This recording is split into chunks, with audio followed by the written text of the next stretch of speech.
And especially thanks Xiospo, who's hosting us, and 2 student associations without whom this wouldn't have been possible, WeStart and Cryptosphere. So we're delighted to have you host us and have this hopefully interesting hour together. Rapidly, I want to first of all, before we go to our guests, present the students who will help me moderate the day today. Fiona Béraud, you're the Vice President of WeStart, and Sarah Ferro, you will join us later, Co-President of Cryptosphere at Xiospo. So I'll let Fiona kick it off and introduce our speakers, and I'll take it then from her, and then we'll have a little bit of a ping pong between the 3 of us to run this afternoon together. And special thanks to all of you live who joined us. I know we're being transmitted on several platforms and channels. I will not use the word platform too much this afternoon, though. So I want to thank Xiospo for putting this on, and on the McCourt Institute, you can follow it live on both channels. Thank you so much. Fiona, your turn. Xiospo. Thank you, all of you, for coming here today. So I mentioned I'm Fiona, I'm the Vice President of WeStart, the Tech and Entrepreneurship Association of Xiospo. So I'll be introducing our guests today. And so you introduced Sarah before from Cryptosphere. She will help us host the Q&A session, the much-awaited Q&A session. So before introducing our guests, I just want to say how ecstatic we are for the response we got from this conference. We got a lot of positive response. We're very happy to welcome you here today. This is the 2nd conference we're hosting in partnership with the McCourt Institute, the Xiospo Centre pour l'Entrepreneuriat, WeStart and Cryptosphere, and yeah, we're so happy to have you. So a warm thank you and a warm welcome to Mr. Frank McCourt and Mrs. Frances Haugen. That will surely prove to be an insightful conversation. I think we can. It's time.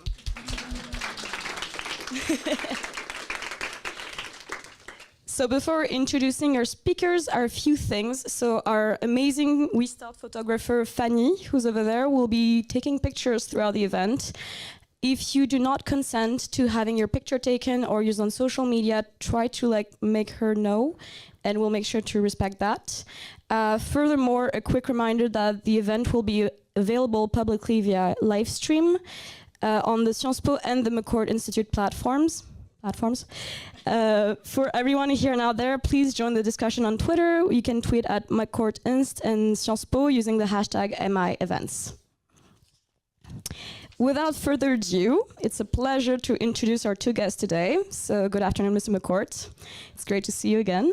So it's an honor to introduce you yet again. So for those of you who are not at our last conference, here's what you need to know about Frank McCourt. He was born in Boston, USA, graduated from Georgetown University in 1975, and established himself as a real estate businessman. And he's the founder of the McCourt Company. So today, he's known as a civic entrepreneur, a philanthropist. Moreover, he's the chairman and CEO of McCourt Global, founder of the Project Liberty, and founder of the McCourt Institute, where we find ourselves right now. So thank you for those beautiful buildings. Now introducing Mrs. Frances Haugen. So Mrs. Haugen, before I start, I must insist on what an honor it's to have, I must insist on what an honor it is to have you among us today, and moreover, what an honor it is for me to introduce you. So Mrs. Haugen, you were born in Iowa. You initially pursued a degree in data engineering at the Franklin W. Olin College of Engineering, and you did your postgrad at the Harvard Business School, where you majored in business administration in 2011. You had an extraordinary career you still have an extraordinary career, but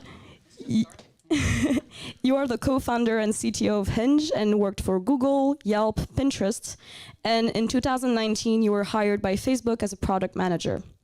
So I've been asked by the communication team of the McCourt Institute to describe you, and I quote, a data engineer, a scientist, and that Facebook whistleblower.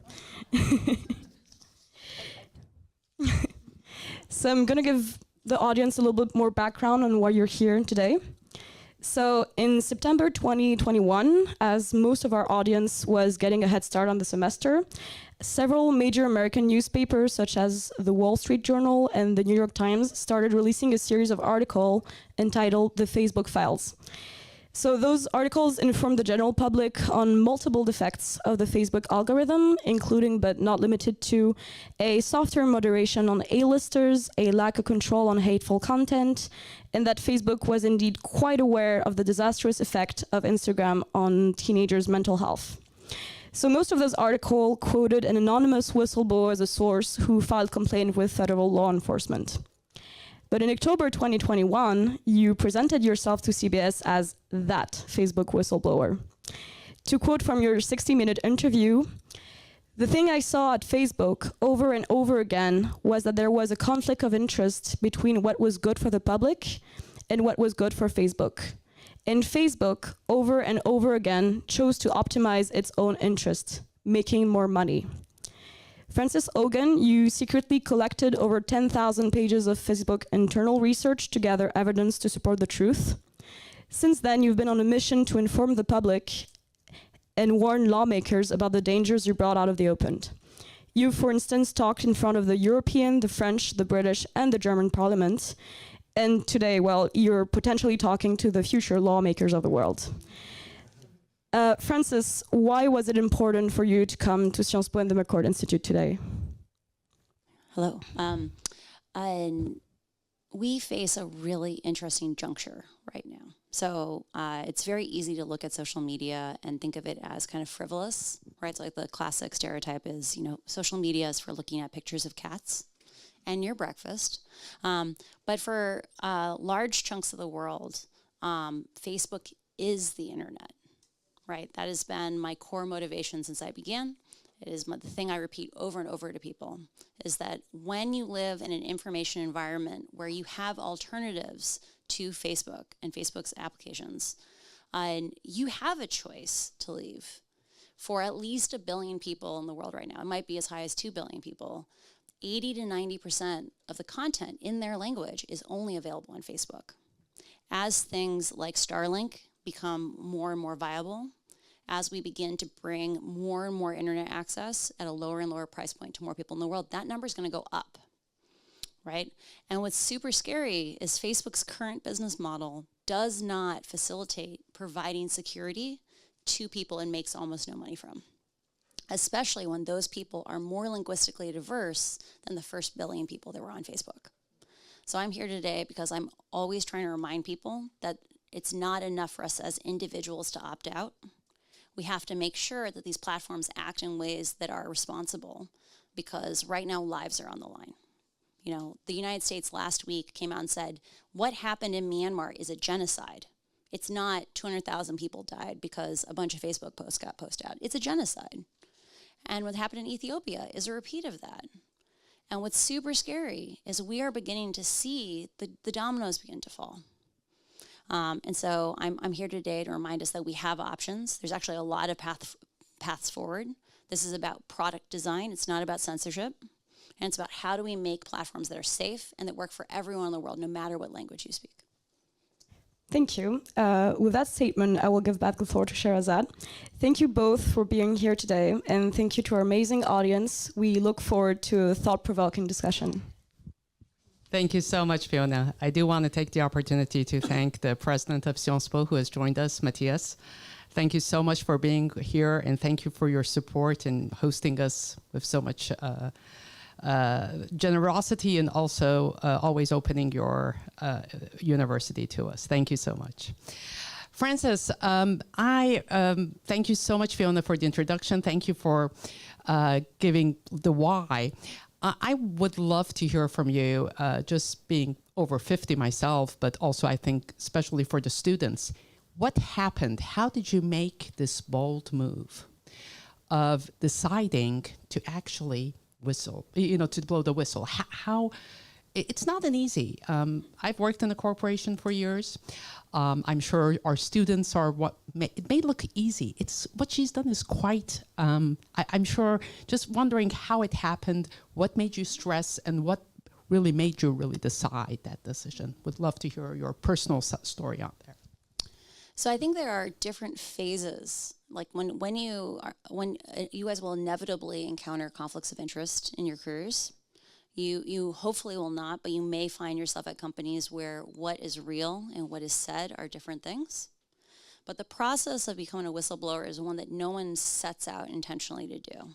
You know, you have to begin to be open to the truth, to be open to evidence, because you may find yourself in environments where there is a company line and there is a lot of social pressure to view the world in a very specific way. At Facebook, that company line is that, yes, Facebook might have unintended consequences, but connecting people is the thing that matters the most. Or Facebook's not responsible. Facebook is just a mirror that is held up to society.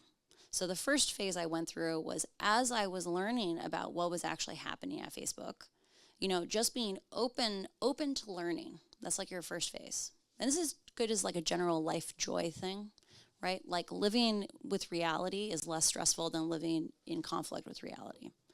I think the second phase was beginning to have the realization that I didn't think it was solvable inside of Facebook, right? That I had a series of moments where I watched things happen where, you know, I'm a little odd for an algorithmic specialist in that I also have an MBA, right? You know, I worked on search quality at Google for years. I was there for like 7.5 years. I was the lead ranking product manager at Pinterest for a while.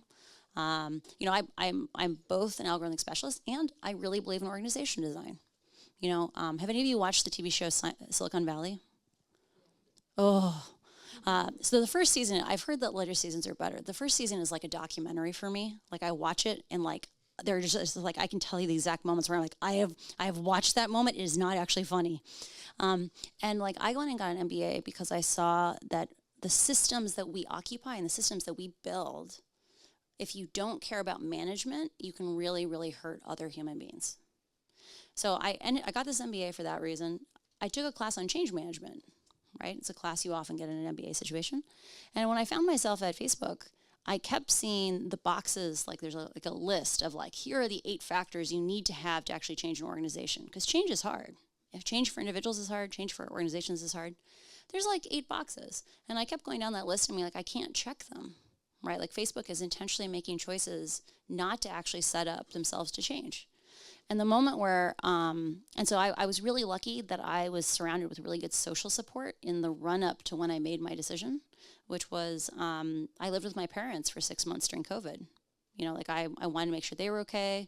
I wanted to make sure I was okay. I ended up living with them. And it meant that while I was going through that phase where I was becoming reconciled to reality, you know, having to be like, oh my goodness, I'm seeing this today. I'm seeing this today. You know, I had 2 smart people who I could talk to and be really honest with who didn't have an agenda, right? So you may find yourself in these places of conflict in your career. And the most important thing you can do just from like a self-preservation perspective is make sure you have one person you can tell the truth to.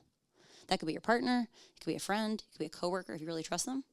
But having someone you can begin to like become confident that what you're seeing is real is really, really important. The second thing is I've now gotten a chance to talk to a lot of whistleblowers.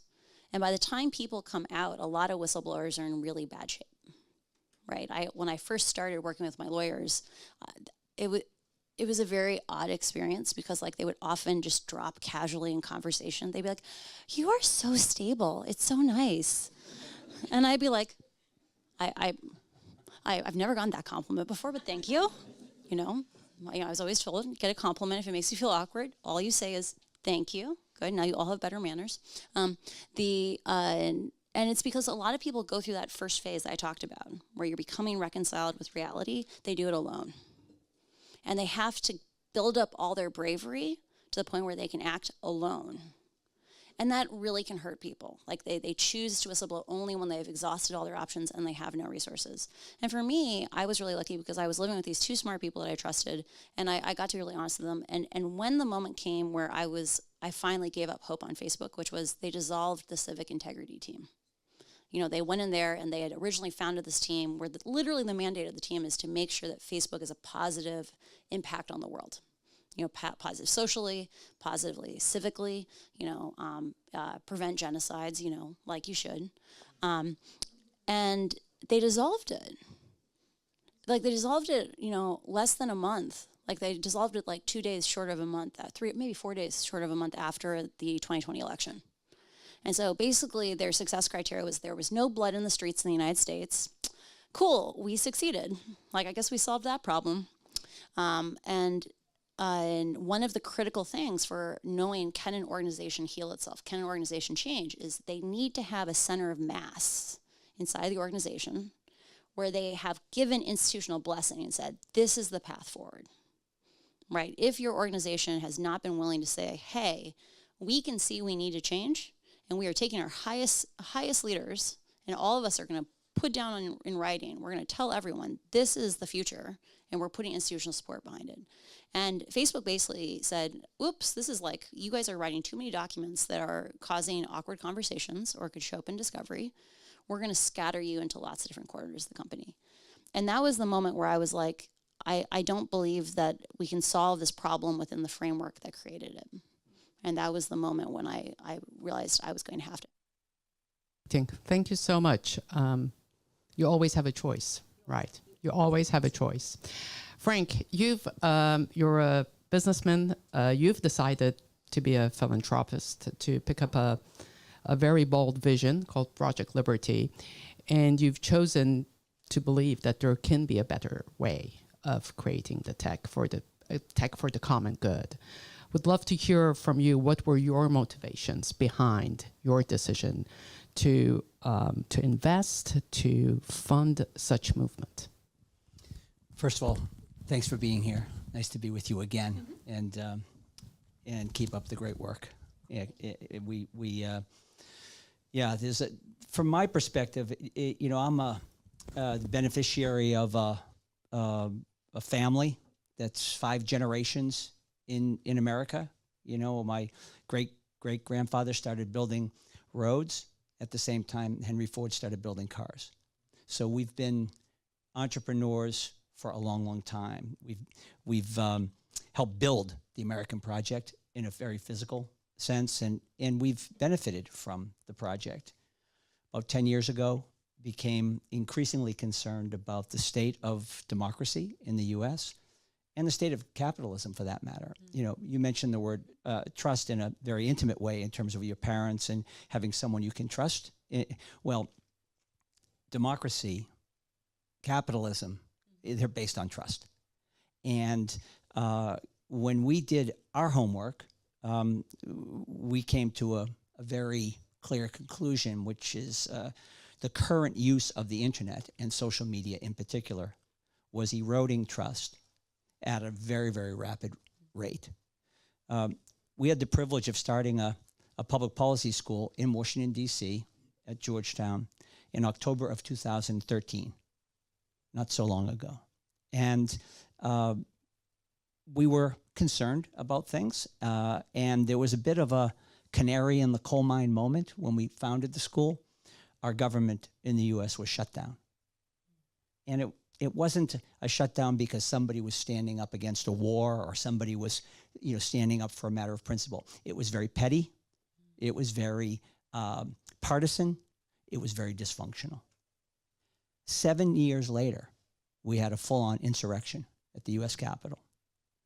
That's rapid erosion of the systems that my family, for instance, has relied on for 130 years to function and build an enterprise and build things and create things.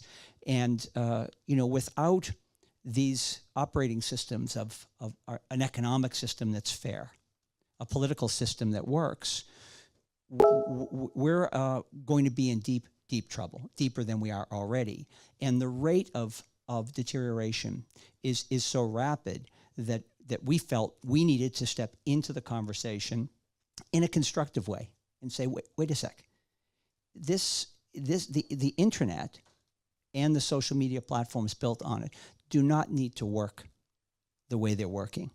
They just work this way because there are protocols that we've all adopted that dictate how the internet works. So we can create another protocol. And if we all adopt it, the internet works differently. And we can change things in a fundamental way.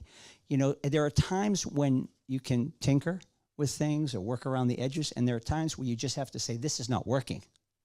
Fundamentally broken. And we need to fix it. And so that's what Liberty is about. Project Liberty is about 2 things, I think, that differentiate it.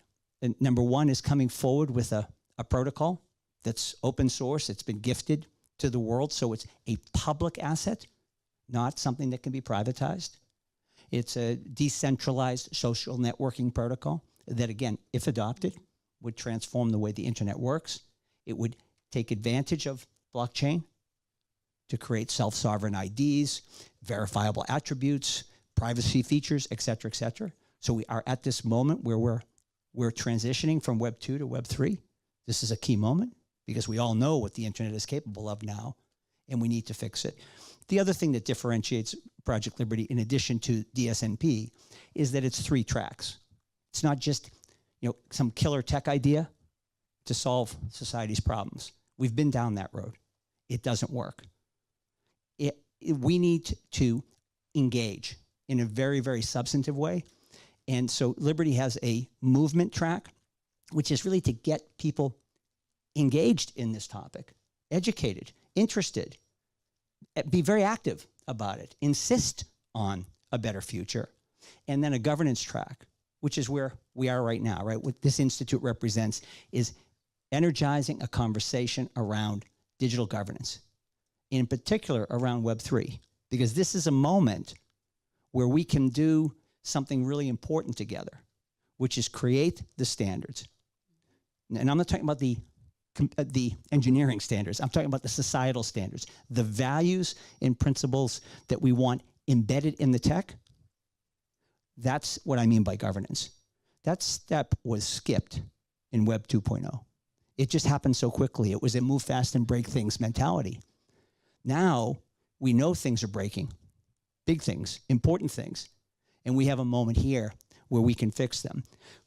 I would just conclude, Shéhérazade, by saying, why would we think that a internet architecture and not built with democracy in mind would support democracy?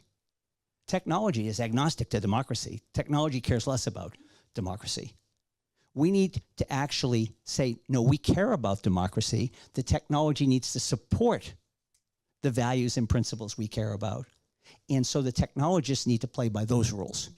And let the technologists innovate, but innovate with a set of standards and rules and values and principles that we all want to see society embrace and society benefit from. Thank you, Frank. Frances, I see you nodding. Maybe, jumping on Frank's your presentation words rather. You said you blew the whistle because you knew it could not be fixed inside Facebook. Frank saying there's an opportunity today with Web3. Yes, it can. Where do you put regulation? And it's a question to both of you. There's a lot of regulation happening. Last week, Europe successfully went through the DMA, the Digital Markets Act, which should be enforced out of Brussels. But I would love just to hear you on Frank's remarks, and then we'll take I'm sure more questions around Web3 and blockchain from the students, but just wanted to hear around inside, it wasn't fixable. What's outside can fix it? And I think is it fixable? So I'm a big proponent of what's known as defense in depth. So it's not like when you're doing your personal web security, right? Like you don't have just like one, you don't just have your password manager. You also have a VPN, or like I'm extra paranoid and I have Little Snitch, and like every single connection I manually approve, right? It's all a question of like, you don't do just one thing, you do all the things. And I think there is a role for regulation in the concert of activities around how do we have safer systems. So on the most basic level, like the government doesn't tell us what to eat, but the government does put in a framework that says the factory where your food is made, we're going to send inspectors in there and make sure that it's clean, because it's hard to be able to do that on a product by product basis. Or if they claim something's in the can, we're going to make sure it actually is in there. Oh, and by the way, you have to disclose, at least in the United States, how much trans fats are in things. And it was amazing. They never had to ban trans fats in the United States. They put it on the labels, and within 3 months after that, it was basically gone from every product on the shelves. I think there's a really deep need for legislated transparency on social media platforms, because there's this question of my partner has like long conversations about what is the quality assurance process on laws, right? Like there are lots of laws that are passed, like GDPR, where there are hiccups in how the laws were originally written, and it's very difficult often to amend them, right? So having things like sunset clauses is like a great natural quality assurance process. Similarly, we need quality assurance on social networks. Part of why Facebook was allowed to make lots and lots of small decisions, which in aggregate have been so destructive, is because no one was watching, right? No one could watch. And they made choices to be even less opaque, less transparent than platforms like Twitter. Like Twitter lets you see 1/10 of all the public tweets. And I think they make more responsible decisions because they can see they're being watched. Or like Google knows you can download and analyze the search results. And so they literally staff engineers on blogs that will answer your questions about how search works. I think we need regulation to have transparency because there has to be legal teeth when you lie. Because Facebook has demonstrated that, even their transparency center is, I think, a beautiful work of art, right? Like when I look at it, I'm like, ooh, what are you trying to say with this graph? Instead of like, what does this graph say? Because if we don't have like at least that common playing field, we can't evaluate alternatives because we're forced to accept the frame of reference of those platforms if we can't get transparency into them. Beyond that, I really care a lot about duty of care. Like I think we should have a legislated safety by design precedent where it's like you can do what you want with social media, but like you have to demonstrate that you thought about the consequences as you build things. And beyond that, I think tech moves so fast that it can get really dangerous to start prescribing magic bullets beyond that point, right? Beyond mandatory risk assessments and publishing those publicly, beyond having public access to data, I try to stay out of the conversation on exactly how to fix things because I think it becomes irrelevant so quickly. Thank you. Frank, do you want Yeah, to I've seen the movie before, and been at the table, where the regulations are made, and it's there are times when regulatory reform and fixes actually solve problems, and there are times where they actually create more problems. Yeah. So I think of the regulators sort of as the firemen. The house is on fire. You call the fire department, and they come and try to put it out and limit the damage, and then you call your architect and your builder, and you build something better, stronger, that's not going to catch fire again. And so I'm all for the regulations because I think it can maybe slow the pace of the damage, but I think we're incredibly naive if we think that regulations alone are going to solve this problem. It's not going to happen. I said I've been at the table. I've seen it. We started a telecom company in the 1990s when the internet was nascent, and it was very interesting. The oligarchs of the time, the baby bells, when they broke up AT&T. I mean, you probably are generally familiar with this in the U.S. There was a monopoly, and that was broken up, and then they had the so-called baby bells, and they controlled all of the telephone services throughout the U.S. And they used their lobbying power and their ability to create regulations and be at the table when they were created so that they knew how to operate around them, and so that those regulations created yet another barrier to entry for the startups. And it's problematic because it just exacerbates the problem in many cases. And I think in this case, there's no doubt that the design is flawed and it needs to be fixed. The internet's here for all of us. Okay, it's here for people. It's not here for these platforms. And if they want to adapt and play by society's rules and support democracy and operate in a way that is more constructive, then I'm all for it. But my experience is that if they were going to do that, and I'm referring now to big tech that's based on data surveillance and exploitation and so on and so forth, they would be doing it. I think of it very much like the tobacco companies. They knew what was happening with tobacco and how addictive it was, and it was killing people. Well, they were in a position to fix it and, use their balance sheet to go do something else that's constructive for society. But no, there was a whole period of, dissembling and then lying and then, and then we're all left to pick up the pieces as members of society. And that's fundamentally wrong. And the damage that tobacco has done is very, very significant. But the damage that social media is doing, when you talk about undermining Western democracies, this is the whole ball game. This is everything.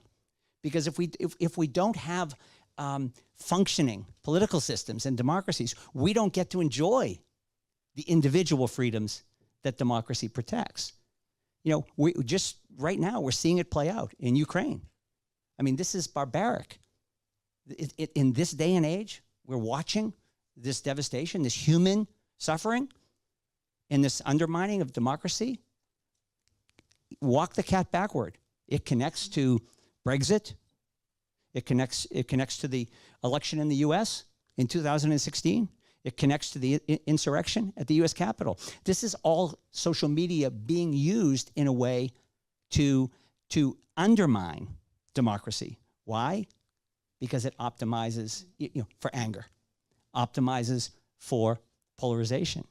And this is so what Putin was doing 10 years ago to undermine democracy is now showing up in a very physical, graphic way when we look at our, just your phone, television, whatever it is. It's devastating. I mentioned 7 short years from a benign shutdown of a government to an insurrection at the U.S. Capitol. Well, look here. We're just another year or two, and we're seeing we're on the brink of a world war. We need to look at what's causing these problems and fix it at the core.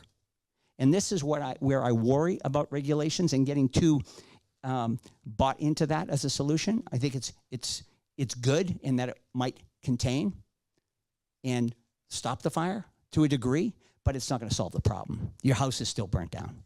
I think it's really important. It's just to make that there's this question of when does regulation work and when does regulation not work?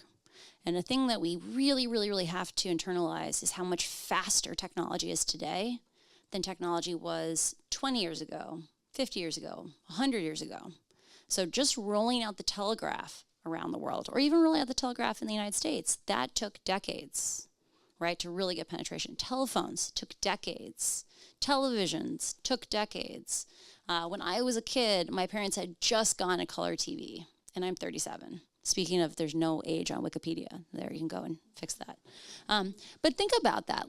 Color TV had existed for 30 years, or 25 years, and my parents didn't have a color TV, right? These things went slow, and yet, we went from having the first iPhone in 2008 to a large fraction of 16-year-olds having beautiful smartphone displays, even if most of them are Android, maybe 8 years later.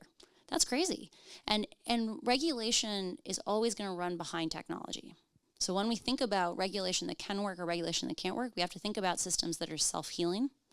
So that means things that are dynamic, because if we just come in and reject things, which is the most common kind of legislation, we come in and we say, I am offended by X, or, feature Y has hurt people in these ways, let's ban it.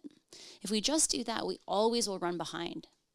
And the thing I'm really scared about right now is the metaverse. A lot of the conversations that we've been having about the context of social media, the metaverse was designed so that that anger we had at social media, it doesn't directly apply, right? They say, yes, you got harassed, you got groped in an app on the metaverse, but we didn't write that app. We just had the hardware, right? So if we play it just from prohibiting things, we'll always be on the back foot. We have to think more holistically. Thank you so much, Frances. Thank you, Frank. I'm going to let the floor to Fiona and Sarah, who will continue the discussion with the students and take the Q&A, and I'll join you at the end. Thank you, Sarah. Thank you. So thank you, Mrs. Haugen. Thank you, Mr. McCourt. Thank you, Mrs. Semsar-de Boisséson. I'm sure that after that very enriching exchange, the students have a lot of questions to ask you. We also have a list of some that were asked when they registered, but I'm sure that we won't need it. So with Fiona, we selected 6 main themes by looking at the questions that they asked. So the themes that will be treated, and in that order, will be social media privacy and regulation, social media and democracy, Meta and GAFAM's accountability, Frances Haugen personal experience, the future of data management, and open question. So please make sure that your questions fit into the themes that were chosen. So we will select a group of 3 questions per theme, and I'm going to remind you of the first theme, which is social media, privacy and regulation. So if you have questions, the floor is yours.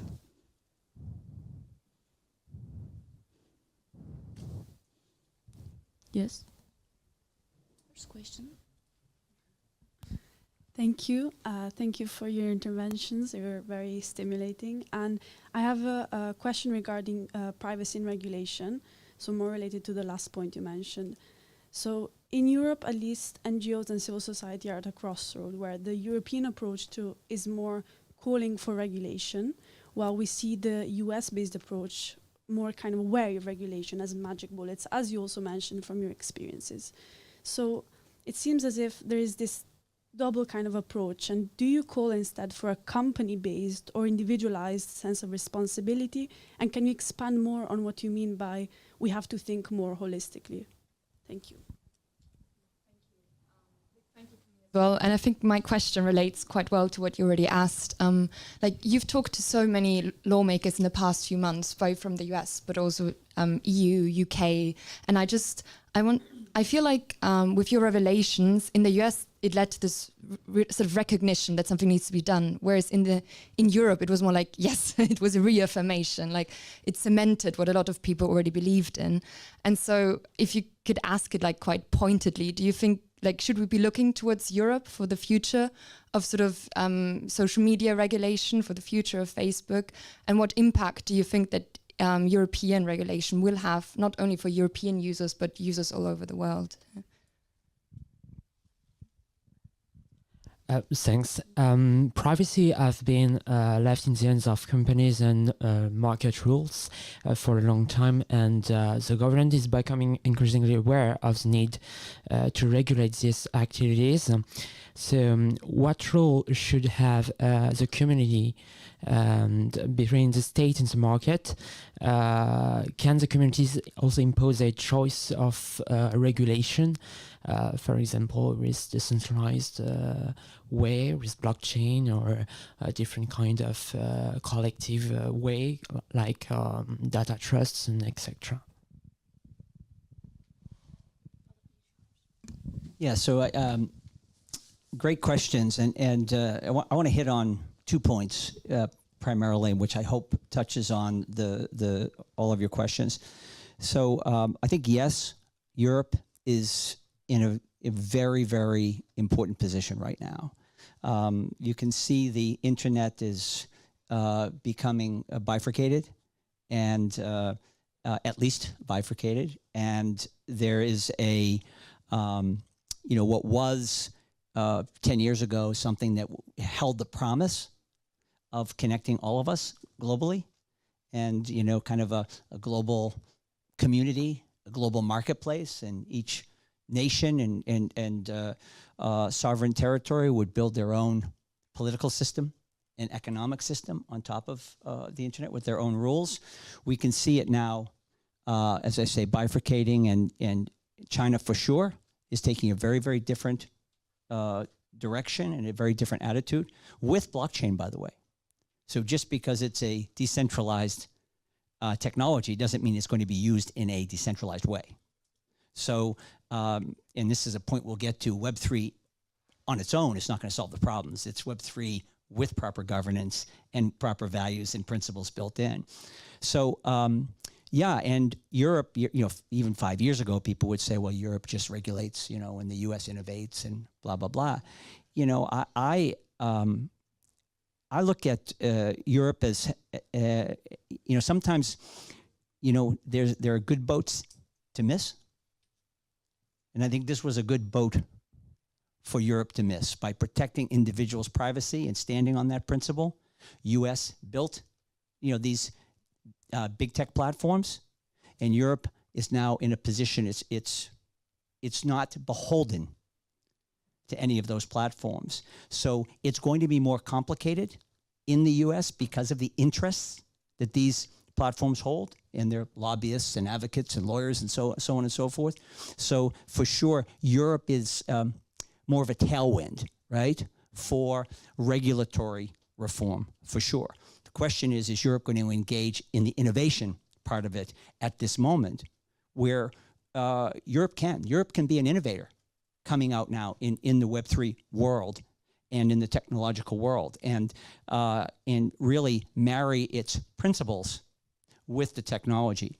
There's on the issue of privacy specifically, blockchain creates the ability for self-sovereign IDs. Okay, so everybody shows up as an individual, and only one person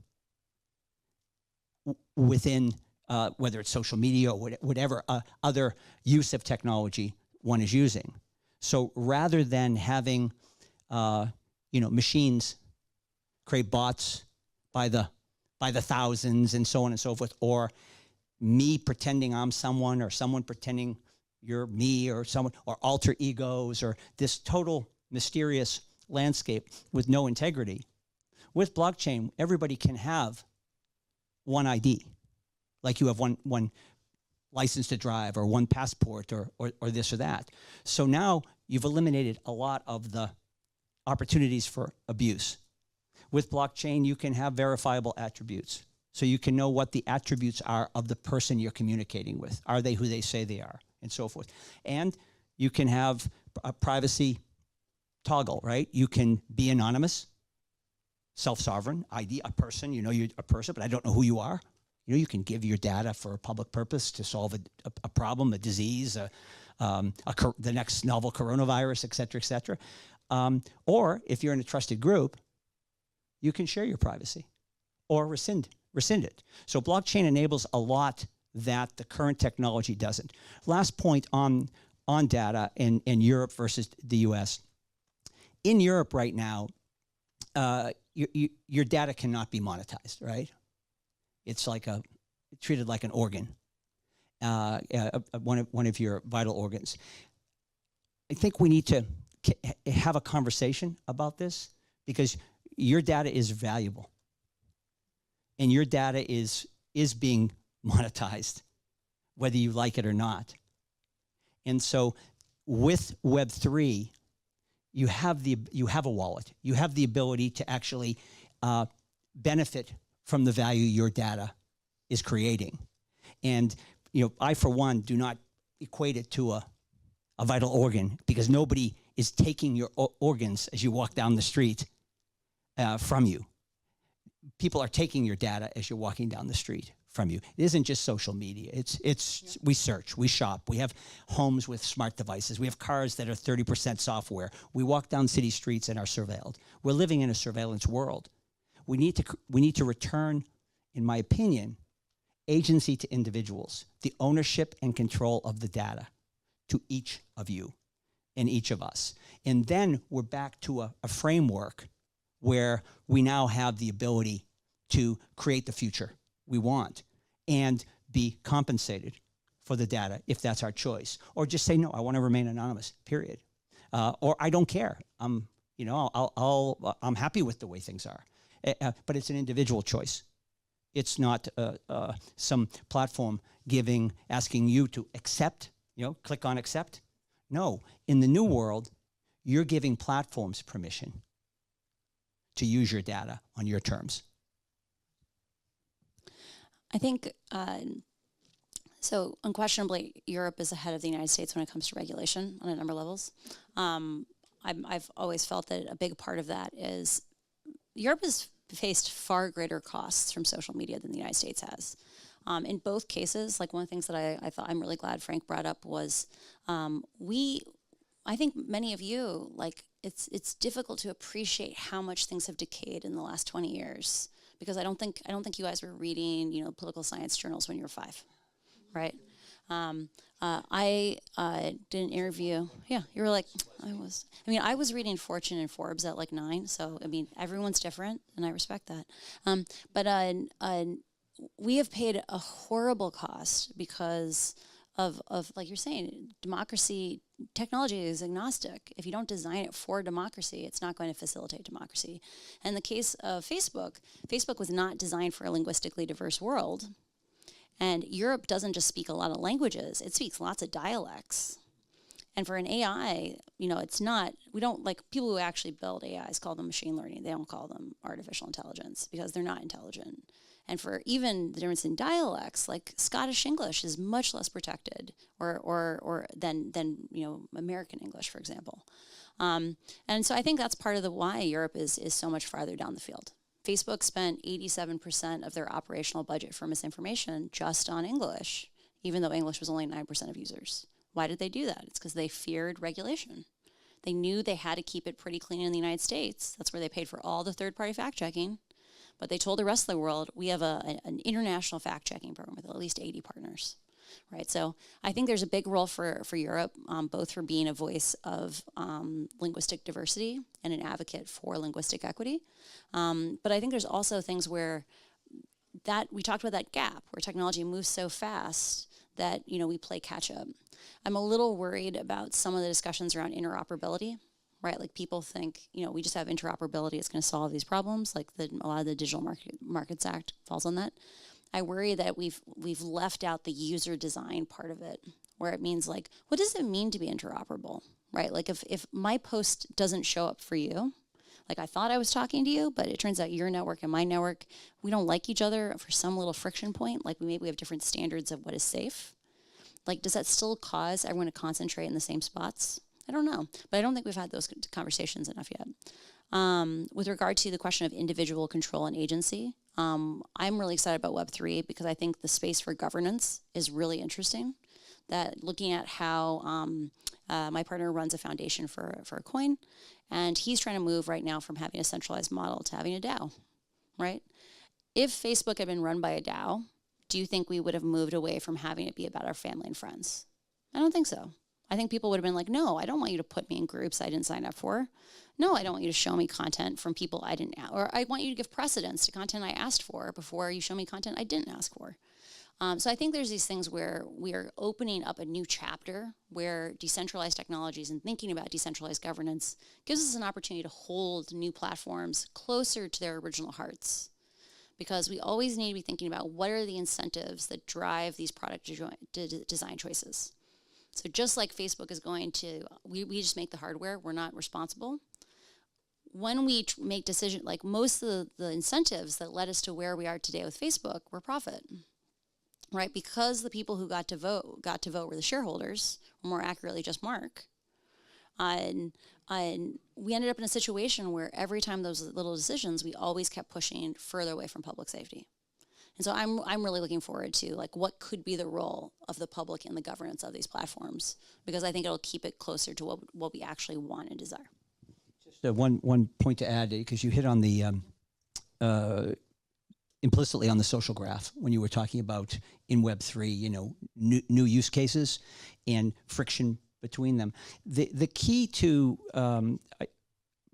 the future, I believe, is making certain parts of the internet and in its architecture public. So think of the social graph, which is really the key to how this all operates right now, rather than being a series of individual graphs and platforms sucking up all that data. Think of the social graph as a universal graph, a public utility. And it's a decentralized, universal social graph.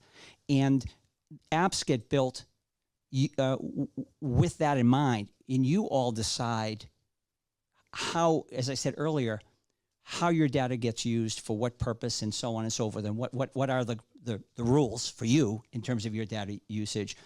And you're not limited to one app or another. So the apps can talk to each other. The use cases can because it's not about this is my data and that's your data. No, it's a universal graph. So now people building, the thousands and thousands of developers that build on this new architecture are building on that universal decentralized social graph with each of you having agency over your data. It's a totally different way of thinking about how the internet works, but it's totally possible. Again, it's just a protocol. Well, thank you very much. We'll move on to social media and democracy. Do we have any questions from the audience? 1, 2, 3.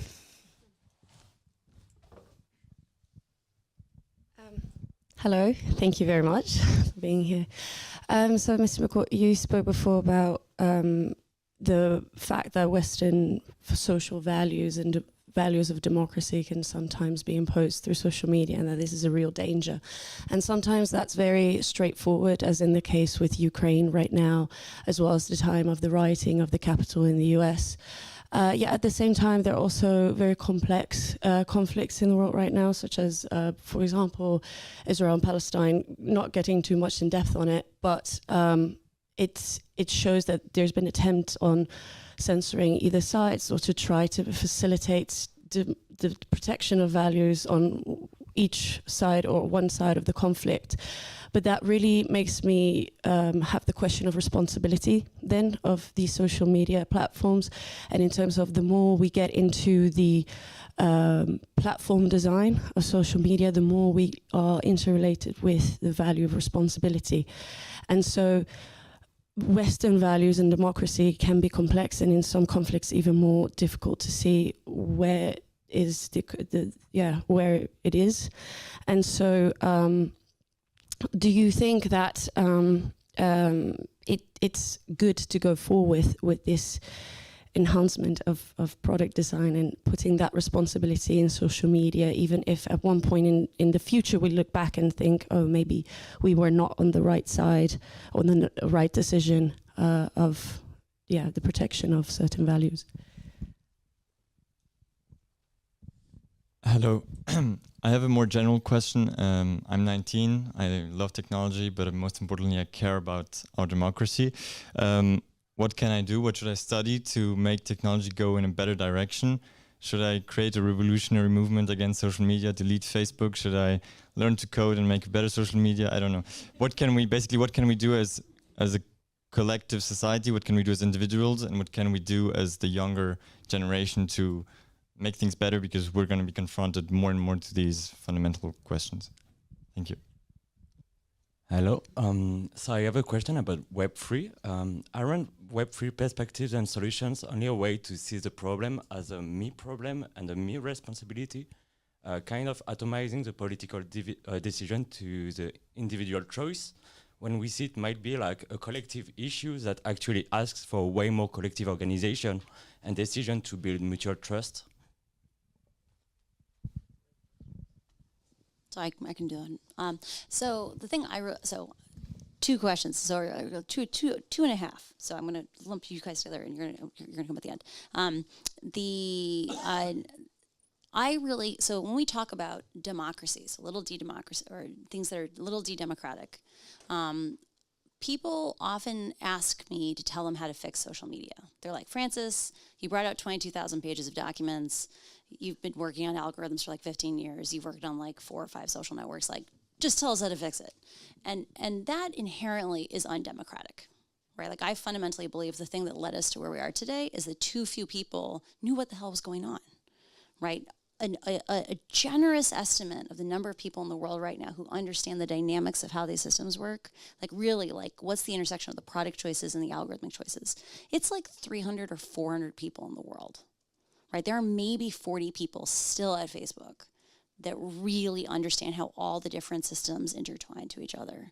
And that's because the people who are most drawn to focus on data science are often not people who are super focused on the humanities. And we need to train more and people, right? So the thing I really want to spend a lot in the next year doing, and this is a thing that part of why I'm here today, is I want to work on simulated social networks. So, right, like when you guys learn physics, you learn about abstractions, like things that don't exist in reality. Like when we talk about a spring, It's a fantastical spring. You know, the spring has no mass. It doesn't heat up as it oscillates.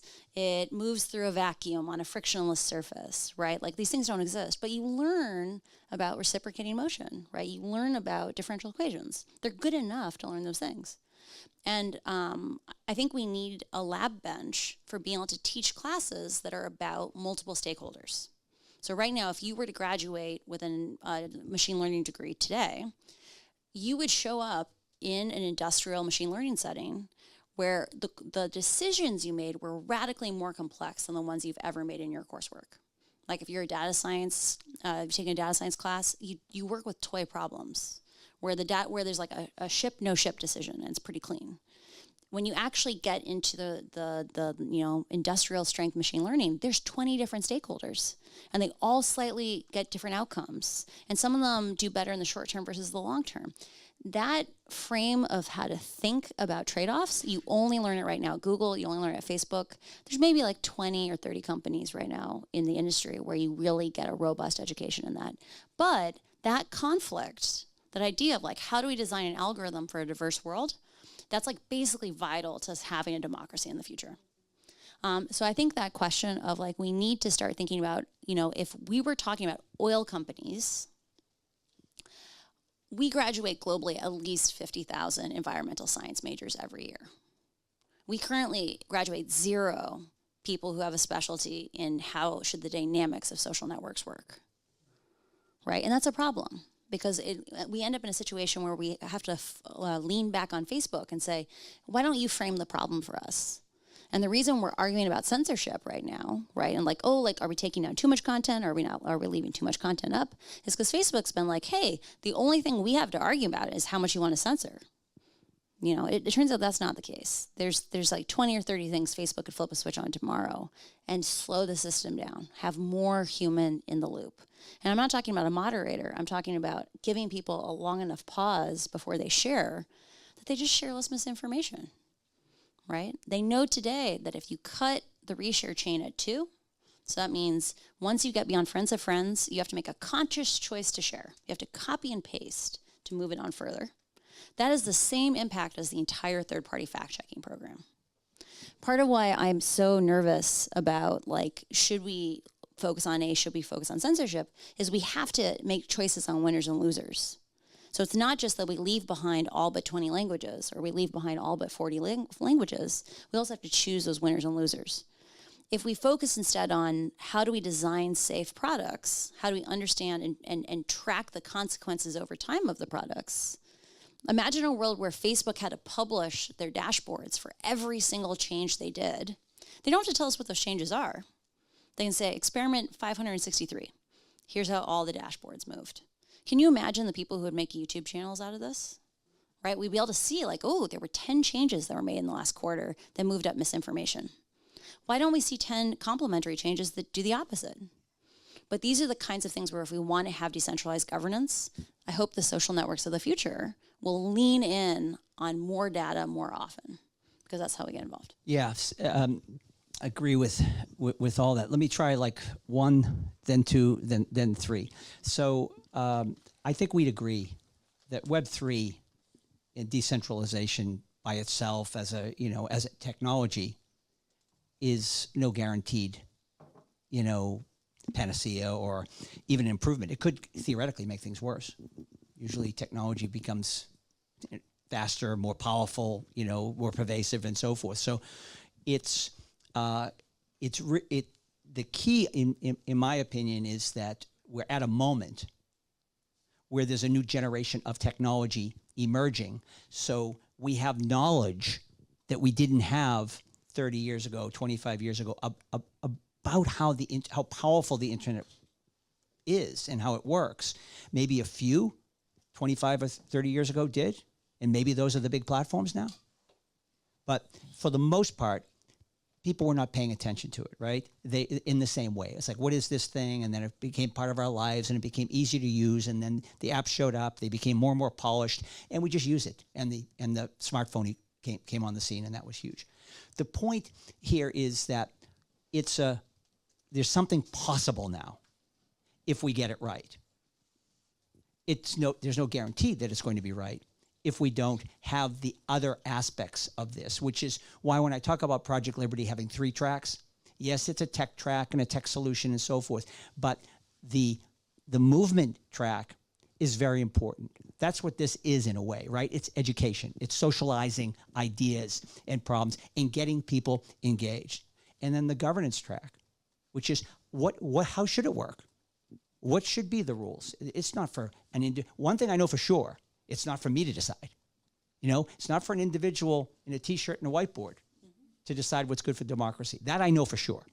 So we need your engagement in the world's engagement and really smart people who are thinking deeply about the social scientists and the humanistic, aspects to this. We need to build it for society. In terms of the question around censorship and versus privacy and this and that, I think it's important to think about what's possible in Web 3, not in the frame of Web 2. So we're not talking about a big social media platform replacing a big social media platform that works in a different way. We're talking about thousands of social media platforms working on a new ecosystem, right? So think of it as a new ecosystem replacing a large platform or a big tech architecture, which is data extraction and monetization and exploitation and so forth. So it's the ecosystem provides this reset, and lots of things can be built where, and again, for the third time, individuals own and control their data, okay? You have choices that you make. The tech alone will not, solve all bad human behavior, but there is an opportunity to create an architecture which will solve a lot of what we've observed is bad behavior. When you have a platform that's actually optimizing for bad behavior, you're going to get a lot of bad behavior. So let's build an ecosystem that optimizes for good behavior, right? The way we want society to really work. On the last question about how to get involved, you're doing it right now, right? You really are. And when we started this institute, we started with deliberately picking 2 universities known for their social sciences, not 2 computer science universities. It isn't to say that this institute doesn't want to or need to partner with, the MITs and the Stanfords and so forth of the world. We will. But we wanted to signal from the outset by choosing Sciences Po and Georgetown, 2 universities known for their commitment to the common good, right? To this idea of purpose in life, betterment of humankind. And this is the starting point to signal that we need to get the social scientists in this conversation, because sadly, many of the experts that we have in this country and in the U.S., and I'm sure it applies throughout Europe, are not that tuned in to the technology. They're experts on governance or policy or law or ethics or whatever, but they're not necessarily experts on the tech. And they don't need to be experts, but they need to be at the table. The table can't just be all the tech people over here and then a separate room and another table with all the social scientists not talking to each other. This is the key moment. And I think new curriculum is going to be created, joining the 2. That's one of the places where I would love help, is that like right now we don't have a lab bench to teach a lab class where someone who is a political science major gets exposed to the other levers other than censorship, right? Imagine you could take a class where in order to learn your quantitative reasoning, you got to run experiments, but we showed you the results, right? And now you had to advocate about those numbers. Or imagine a world where data scientists actually got to pull data and be able to wrestle with like how diverse and complicated is the world. Because we have to change how we teach if we want to be able to have a broad enough exposure to what are the points to even argue over. Because the thing I worry about is that, you are 100% right, Frank, that we need more people at the table. And right now we have to onboard like 100,000 people globally and be like, how do we actually get people up to speed so we can argue about what should be the rules of the road? Because there's not enough people who can even sit at the table right now. And it has to happen quickly. It has to happen like that. Because the rules of the road for Web3 are being written by technologists right now. We need to get the civil society, let's call it, moving faster. We're not going to get the technologists to move slower, right? Yeah. Technology moves fast. And so we need to create some kind of resonance and solve for that disconnect. We need to move faster. And this is where I think you all come in, because you all have networks. You all connect to other universities. You connect to other places. It can happen very quickly if it's organized, right? And it has its own strategy. So the movement piece, the governance piece, and the tech. Meantime, if you want to talk about the innovation and digital transformation master's degree, you can come and talk to me. Yielding my time to Sarah. So the next theme is going to be Meta and GAFAM's accountability. Okay, so we have a lot of questions. So 1, 2, and 3. We have about 10 minutes left, so please try to make your questions short, please.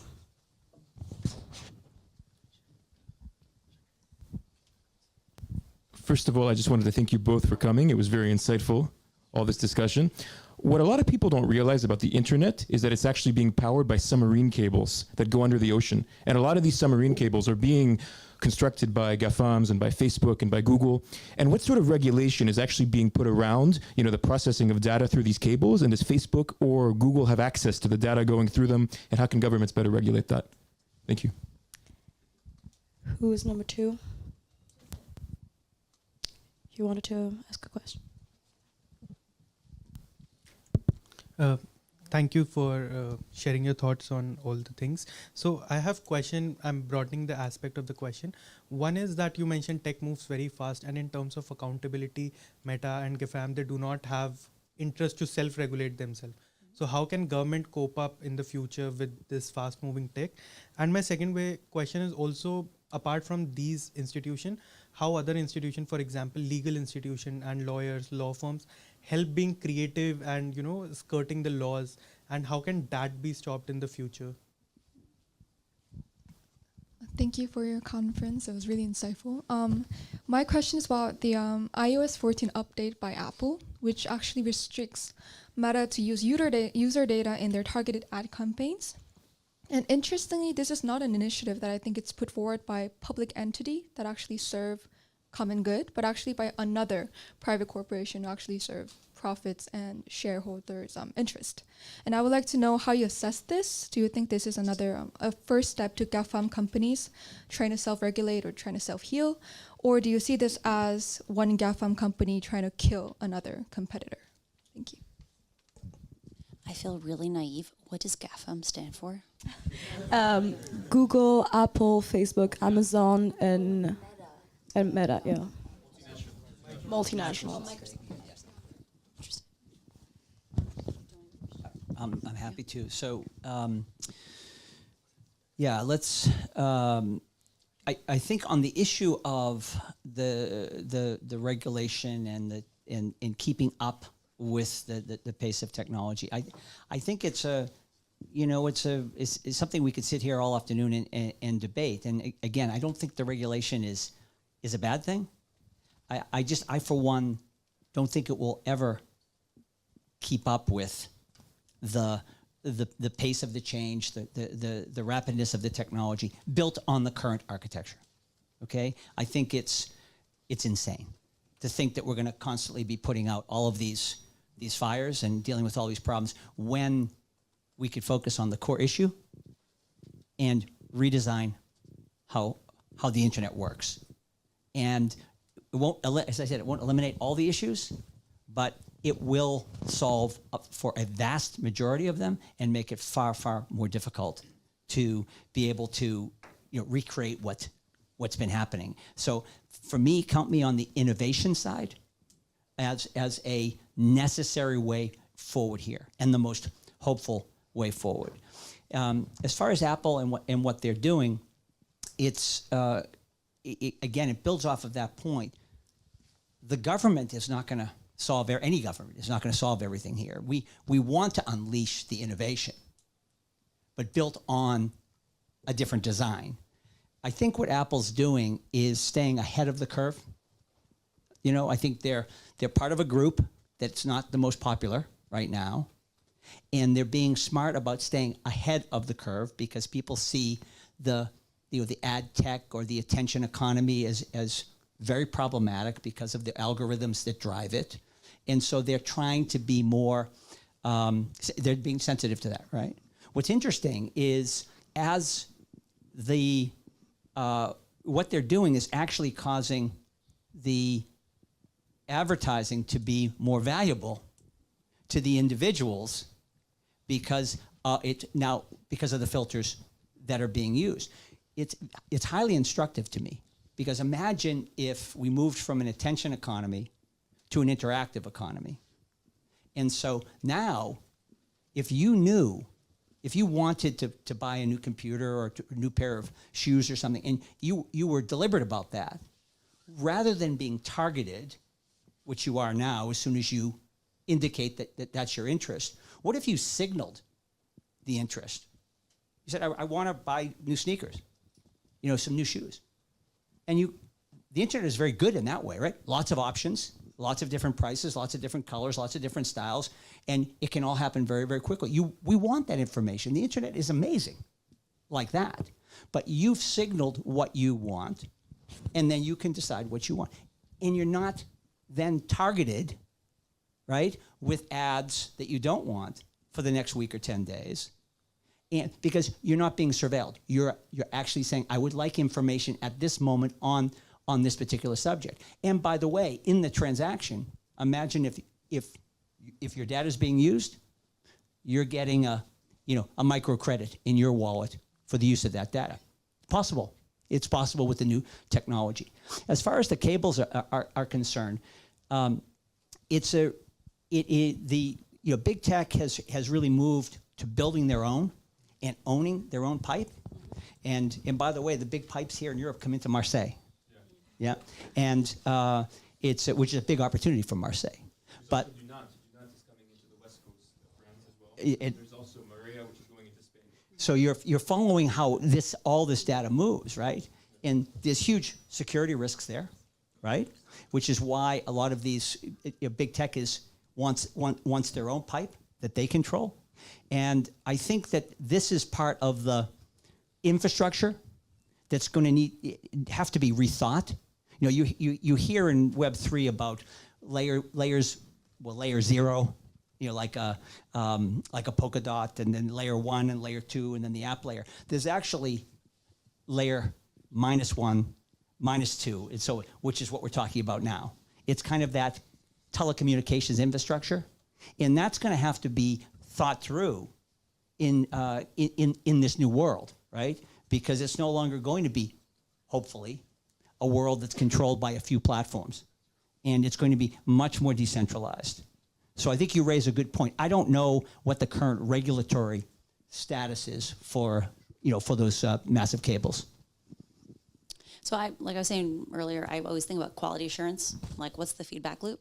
Because the thing that's happened thus far with big tech is just way more opaque than any equivalently powerful industry we've ever encountered, right? Like, to go back to the oil company again, when we graduate environmental science majors, we teach them all these techniques for how to sample the soil, sample the air, sample the water, so we know what's being done to us.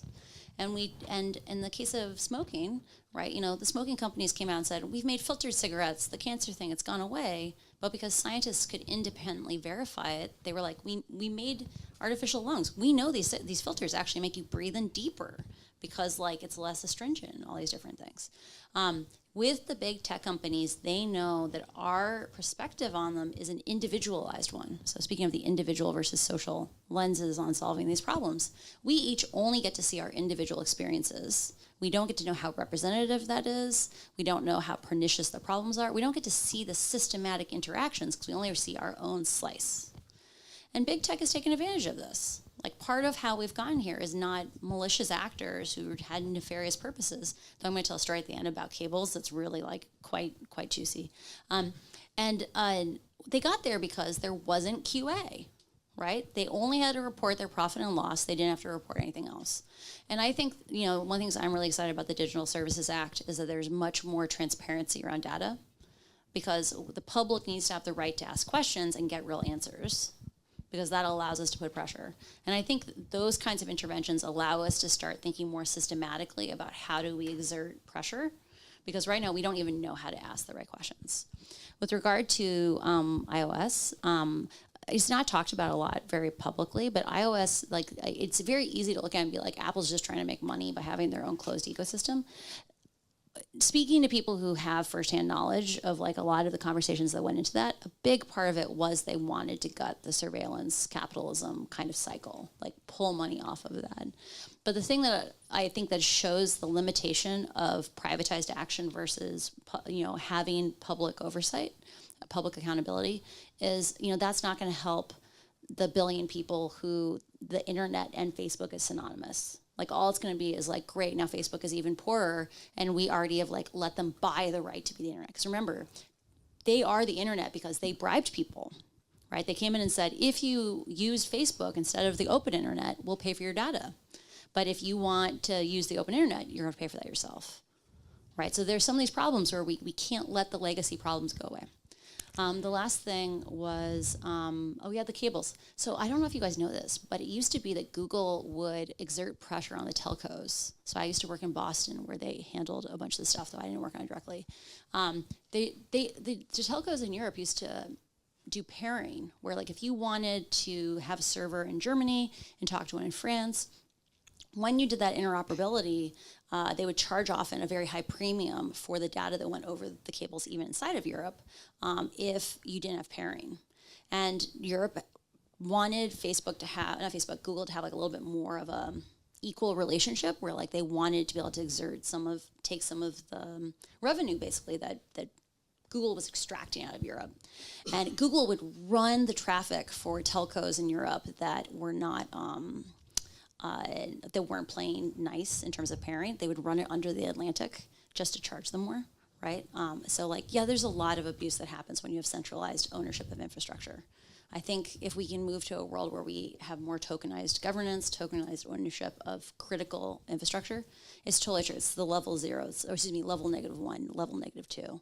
And if we don't control the infrastructure, we don't really control. It's just like, do you own your keys?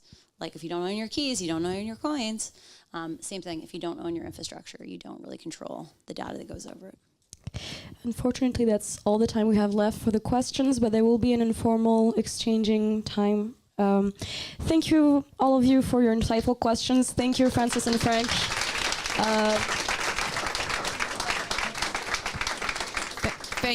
Thank you, Fiona, and thank you again, Sarah, for running this Q&A session. Frances, Frank, thank you so much for being here. Thanks again for taking this time with the students and with all of the online audience that we've had. Maybe if I can give you each 1 minute, just to wrap up and say, one word to the students, one sentence of what you would, what would be success for you, that this group of students may be in Paris, Berlin, Lisbon, DC. What would you love to see on campuses? What would be success for you for what you've done so far, if in a couple of years you look back at this generation? I came forward with the information I came forward with because I felt that we could not resolve conflicts of interest between public safety and profit unless we had more voices at the table. I made a tiny little step in that direction by bringing out the information, because we went from having a glimmer of a fear to having evidence that these things were real. We couldn't be denied anymore our individual experiences. But that is only the very first, most inner circle. We have to think about, like, how are we going to continue to expand people's awareness and bringing more skilled people to the table. And so I hope you'll all join with me in we need to establish a field of practice that's just like being an environmental scientist. You understand what are the dynamics of any kind of communication information system and what the levers are that we have. Because unless we bring more voices to the table, we're not going to be able to push for how do we govern these systems, how do we structure them such that we don't have to choose the winners and losers in terms of ideas. We want systems that are safe, not ones that we try to control after the fact when they run amok. Thank you. I agree with that completely. My only but is that, you know, and is that the creating that curriculum and really having a kind of a new way of thinking about this merger of computer science and social science, it's going to take time. And so in the meantime, we need to put the fire out, right? We need to really fix this. So for me, what success would be is your engagement. Get engaged in whether it's in Project Liberty or some project where you're an ambassador for this, where you iterate it, it becomes yours, where you're an architect of it.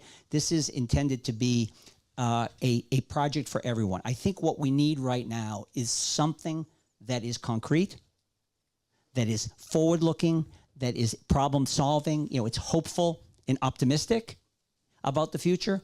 And let's take things into our own hands and fix it. And I think if you get involved in an activist, with an activist mentality about fixing this, connected to democracy everywhere, I think it's a very, very powerful thing. So for me, success would be your involvement, one way or the other, in owning and creating and designing the future. Thank you both. I want to thank you both as a citizen and as a parent for everything you're doing. Thank you so much. Thank you, Shéhérazade.